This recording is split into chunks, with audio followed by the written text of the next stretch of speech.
Assalamu alaikum wa rahmatullah.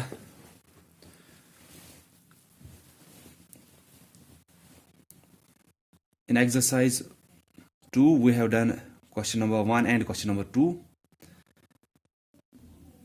And after question number 1 and question number 2 in exercise 2, there are two word problems. Question number 3 and question number 4 जो है वो word problems है. Exercise 2 का हम देख रहे हैं वहां पे. Exercise 2 में हमने question number 1 और question number 2 लास्ट लेक्चर में किया था, और आज जो हम करेंगे दैट्स क्वेश्चन नंबर 3 एंड 4 जो कि वर्ड प्रॉब्लम्स है. जैसे कल हमने लास्ट लेक्चर में एक वर्ड प्रॉब्लम भी की थी पहले, जो एक्सरसाइज 1 की थी. वर्ड प्रॉब्लम जो क्वेश्चन नंबर 3 था वहां पे, वो हमने की थी पहले कल.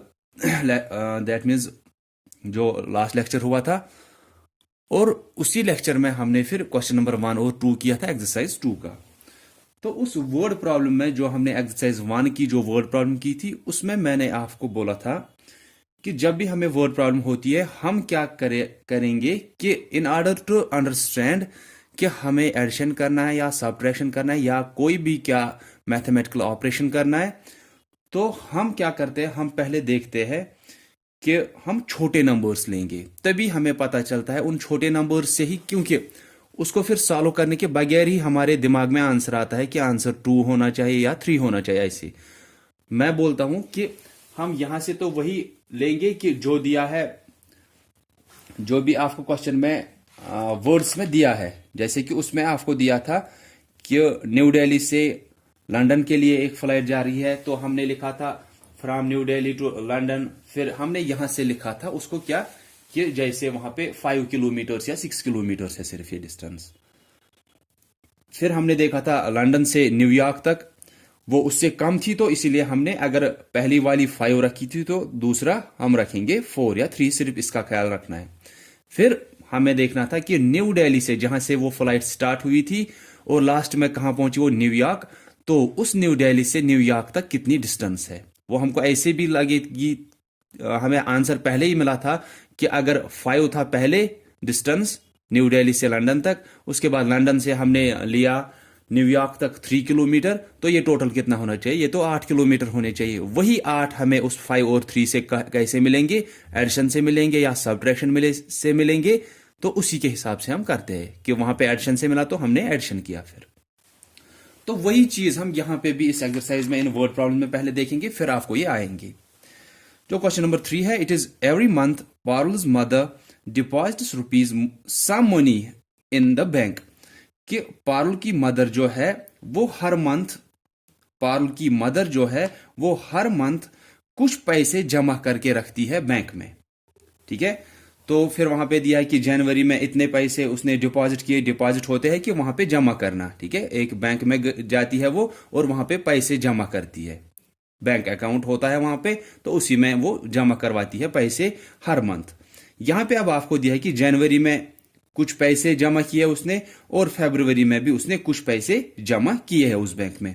तो लास्ट में आपको बोलना है कि how much money did she deposit in the 2 months, कि इन 2 मंथ्स में उसने कितने पैसे डिपॉजिट किए होंगे. आपको सिर्फ वहां पे देखना होता है कि किसमें, जैसे आप जनवरी का देखोगे वहां पे तो 12,000 कुछ दिया है, और फरवरी में आपको 15,880 ऐसे दिया है. तो फरवरी में ज्यादा दिया है, तो मैंने बोला था हम लेंगे कि जैसे उसने जनवरी में कितना डिपॉजिट किया है, उसने ₹3 डिपॉजिट किए. मैंने बोला है कि हम छोटे नंबर्स लिया करेंगे.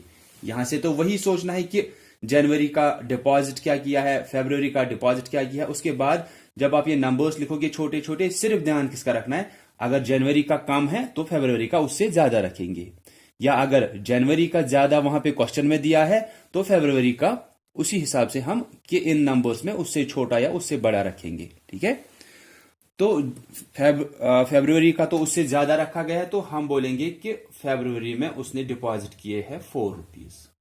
ठीक है, जनवरी में उसने डिपॉजिट किए ₹3, फरवरी में उसने डिपॉजिट किए ₹4. अब अगर कोई बोलेगा कि इन 2 मंथ्स में टोटल उसने कितना डिपॉजिट किया है, कितने पैसे डिपॉजिट किए उस बैंक में, जनवरी में ₹3 जमा किए, फरवरी में ₹4, तो कितना डिपॉजिट किया उसने इन 2 मंथ्स में ₹7, है ना.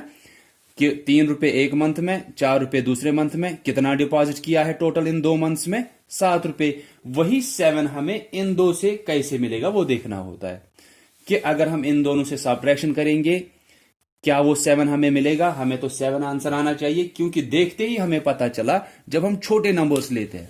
इसलिए बोलता हूं कि ये 7, 8, 9 ऐसे छोटे से छोटे नंबर्स लिया करो, 3, 4, 5 ऐसे।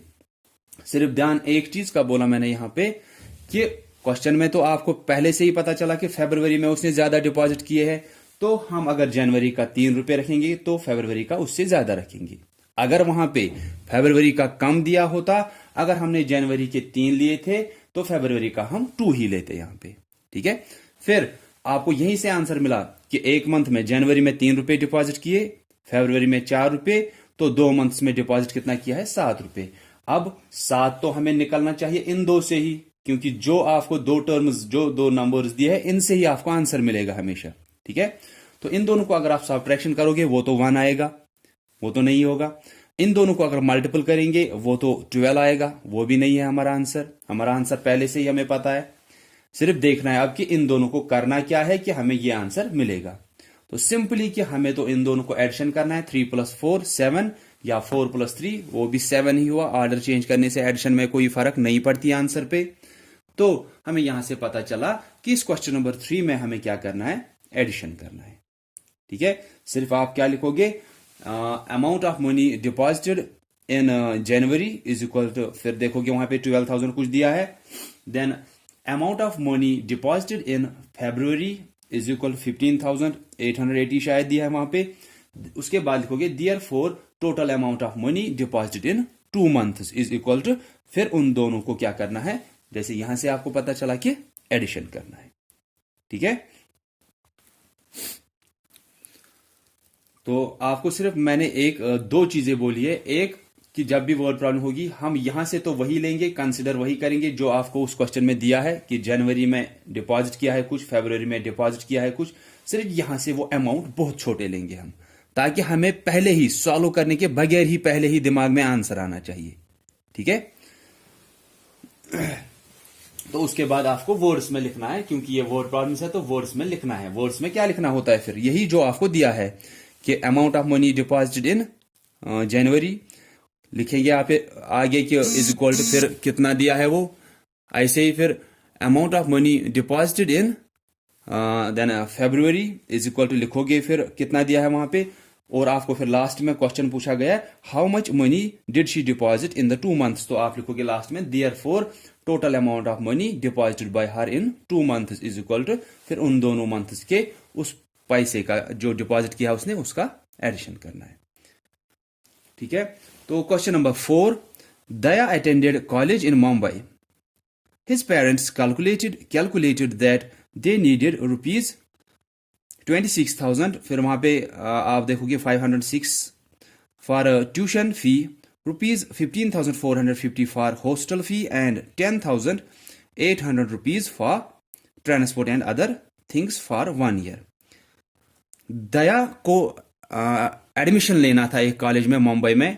ठीक है, मैं आपको ये ऐसे समझाऊंगा कि दया को एडमिशन लेना था एक कॉलेज में जो कि मुंबई में है। ठीक है, तो इसके पेरेंट्स पहले कैलकुलेट कर रहे हैं कि हमें 1 साल के लिए क्या क्या चीजें या कितने पैसे इसके लिए भरने हैं, वहां पे कितने पैसे उनको चाहिए, ताकि 1 साल का वो देख रहे हैं कि टोटल हमें कितना चाहिए, ताकि वो जो दया उनका बच्चा है तो उसका वहां पे एडमिशन हो या वो वहां पे तालीम हासिल कर सके।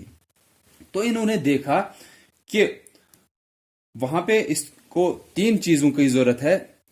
एक तो है ट्यूशन फी उसको भरना है उस कॉलेज में, दूसरा है कि हॉस्टल फी उसको भरना है, क्योंकि अब वो हॉस्टल में रहेगा, वो किसी और जगह पे रहते थे, तो अब मुंबई में जब उसका एडमिशन हुआ उस कॉलेज में, तो एक तो उसको ट्यूशन फी तो भरना है, दूसरा हॉस्टल फी, और तीसरा उसको ट्रांसपोर्ट और बाकी जो चीजें उसको वहां पे जरूरत लगेंगी पूरे साल के लिए, उनका भी उन्होंने कॉस्ट निकाला कि ट्यूशन फी इतना लगेगा, उसके बाद हॉस्टल फी इतना लगेगा, ट्रांसपोर्ट और बाकी चीजों के लिए इतना लगेगा। लास्ट में पूछा गया how much money do their parents need in a year for their college education. तो लास्ट में आपको बोलना है कि अब टोटल कितना मनी उनको चाहिए ताकि दया वहां पे तालीम हासिल कर सके, या कि 1 साल के लिए उनको टोटल कितना पैसा चाहिए अब। ठीक है, तो क्या क्या हमें दिया है? एक तो दिया है कि हमें उसको ट्यूशन फी की जरूरत है, हम रखेंगे। देखो कि पहले आपके ज्यादा कौन सा दिया, उससे कम। देखो ट्यूशन फी सबसे ज्यादा दिया है, उसके बाद हॉस्टल फी दिया है जो कि उससे कम है, देन ट्रांसपोर्ट और बाकी चीजों के लिए वो उससे कम है, तो हम उसी हिसाब से रखेंगे। ट्यूशन फी सबसे ज्यादा उन्होंने वहां पे दिखाया है, तो हम रखेंगे ये 5 रुपीज। उसके बाद आपको दिया है वहां पे हॉस्टल फी हमें इससे कम वहां पे क्वेश्चन में दिया है, तो हम 3 रुपीज रखेंगे। देन उसके बाद ट्रांसपोर्ट और बाकी चीजों के लिए वो तो इससे भी कम दिया गया है, तो हम रखेंगे 2 रुपीज। तो लास्ट में आपको क्या देखना है कि टोटल मनी कितना चाहिए उसके पेरेंट्स को, ताकि 1 साल के लिए। तो ट्यूशन फी 1 साल के लिए 5 रुपए, हॉस्टल फी 1 साल के लिए 3 रुपए, ट्रांसपोर्ट फी या जो भी चार्जेस होंगे बाकी उनके लिए उसको 2 रुपए चाहिए। तो टोटल कितना चाहिए? 5 रुपए ट्यूशन के लिए, हॉस्टल के लिए 3 रुपए और ट्रांसपोर्ट के लिए 2 रुपए। ये कितना हुआ? ये तो 10 रुपए हुए। 5 रुपए, 3 रुपए, 2 रुपए, ये तो 10 रुपए हुए टोटल उनको चाहिए। तो ये 10 हमें कैसे निकलेगा इन 3 से, जब हम इनको एडिशन करेंगे।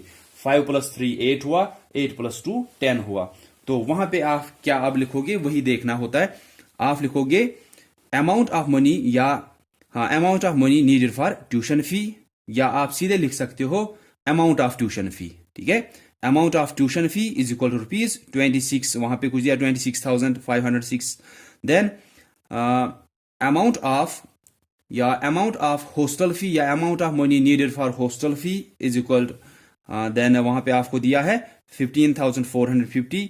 देन अमाउंट ऑफ मनी या amount needed for transport and other things is equal to 10,800। फिर लास्ट की लाइन कि अब टोटल कितना चाहिए उनको 1 साल के लिए।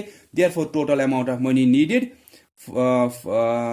इन अ ईयर या फॉर 1 ईयर। ठीक है, for 1 year is equal to, फिर इन तीनों को ऐड करेंगे, हमें वहां से निकलेगा। इन तीनों को ऐड नहीं करना है, ये तो एग्जाम्पल होती है समझने के लिए कि हमें करना क्या है, एडिशन करना है, सब्ट्रैक्शन, मल्टीप्लीकेशन या डिवीजन। तो अब आपको समझ में आया कि एडिशन करना है, तो लास्ट में अब एडिशन किन का करोगे? जो वहां से आपको नंबर्स दिए हैं। ठीक है,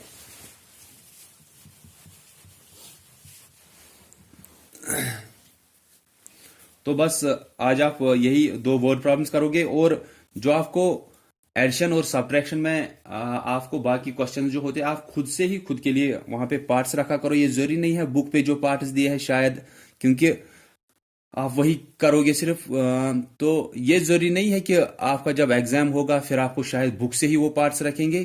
क्वेश्चन तो वही होंगे, ऐड या फाइंड द सम ऐसे, या एडेंड्स वो क्या होते हैं जो मैंने आपको बोला है। लेकिन ये होता है कि आपका टीचर जो है वो तो आपको हमेशा वही पार्ट्स नहीं रखेगा ना जो बुक में दिए है, लेकिन क्वेश्चन तो वही होंगे, ऐड या फाइंड द सम। पहले ही आपको पता है फाइंड द सम का मतलब क्या होता है, एडेंड्स आपको पहले से ही पता है। तो इसलिए आप खुद के लिए खुद से ही पार्ट्स रखा करो, ताकि आप देखा करो कि उस पर प्रैक्टिस आपको होगी, रिवीजन होगा, प्रैक्टिस होगी कि नए नए पार्ट्स उनका ठीक से आंसर आ रहा है क्या, किसी को दिखा सकते हो या टीचर को दिखा सकते हो कि क्या मैं ये ठीक कर रहा हूं, क्या मैं ठीक कर रही हूं। ठीक है, तो वो पार्ट्स आप कंटिन्यूसली उन पे प्रैक्टिस किया करो, चाहे एडिशन के चाहे सब्ट्रैक्शन के।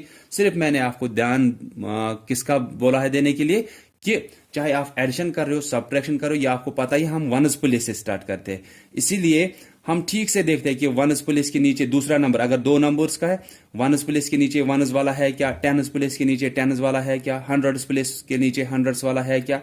जब जहां तक आपको होंगे वो नंबर्स प्लेसेस, वहां तक वो ठीक से लिखने हैं। ये नहीं कि हम वनस वाली प्लेस खाली छोड़ेंगे या टेनस वाली प्लेस खाली छोड़ेंगे, हमें ठीक से वनस से ही स्टार्ट करना है वो नंबर्स को रखते रखते। ठीक है, इसका मतलब क्या है, मैं आपको बोल रहा हूं कि 25360 इसमें ऐड करना है 250। तो कुछ क्या करते हैं, 25360 हुआ, नीचे करते हैं ऐड यहां से 250, ये वहीं पे गलत हुआ। ठीक है, क्योंकि अगर आप यहां से कुछ रखोगे भी नहीं, यहां से कि आप सोचोगे शायद मैंने तो 250 ही रखा, अगर आप यहां से कुछ रखोगे भी नहीं फिर भी आप कंसिडर कर रहे हो कि यहां पे जीरोज है, क्योंकि आप क्या करोगे, 0 प्लस यहां पे कुछ नहीं है तो वो 0 आएगा, 6 प्लस यहां कुछ नहीं है तो वो 6 आएगा। तो इसका मतलब ही है कि आप यहां पे कंसिडर कर रहे हो जीरोज, वो 25,000 हो जाएगा, लेकिन था क्या 250। इसीलिए हमें क्या करना होता है, इसमें वनस पे 0 है तो वो इस वनस के नीचे, इसमें टेनस पे 5 है वो इस टेनस के नीचे, इसमें हंड्रेड्स पे 2 है तो वो इस हंड्रेड्स के नीचे, इसमें थाउजेंड्स और 10,000 पे कुछ नहीं है, इसीलिए ये जगह खाली रहेंगी। ठीक है, इस साइड खाली नहीं रहेगी जगह, इस साइड रह सकती है।